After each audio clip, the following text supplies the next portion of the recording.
നമസ്കാരം. കേരള ന്യൂസിലേക്ക് എല്ലാവർക്കും സ്വാഗതം. മലയാളത്തിന്റെ സൂപ്പർ സ്റ്റാർ സുരേഷ് ഗോപി കേന്ദ്രമന്ത്രിസഭയിലേക്ക്. 1965 ഓടയിൽ നിന്ന് എന്ന സിനിമയിൽ ബാലതാരമായി തുടങ്ങി മലയാളം, തമിഴ്, കന്നഡ, തെലുങ്ക് എന്നീ തെന്നിന്ത്യൻ ഭാഷകളിലൂടെ മഹാനടനായി വളർന്നിരിക്കുന്നു സുരേഷ് ഗോപി. മികച്ച ടെലിവിഷൻ അവതാരകനായും പിന്നണി ഗായകനായും ശോഭിച്ച സുരേഷ് ഗോപി ഇപ്പോൾ സജീവമായ രാഷ്ട്രീയത്തിലും നിലയുറപ്പിച്ചിരിക്കുന്നു.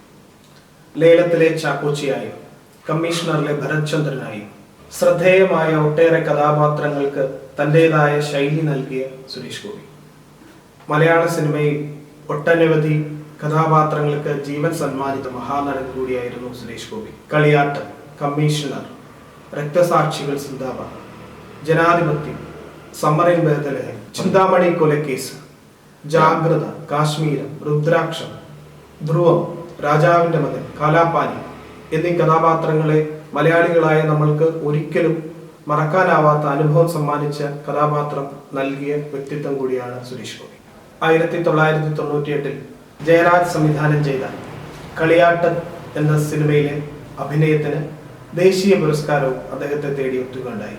ലോക്സഭയിലേക്കും നിയമസഭയിലേക്കും അദ്ദേഹം മത്സരിച്ച് പരാജയപ്പെട്ടുവെങ്കിലും 2024 കേരളം കണ്ട ഏറ്റവും വലിയ ഭൂരിപക്ഷത്തിൽ കേരളത്തിൽ തൃശ്ശൂരിൽ നിന്ന് 70,000 പരം വോട്ടിൽ മത്സരിച്ച് ജയിക്കാൻ അദ്ദേഹത്തിന് സാധിച്ചു.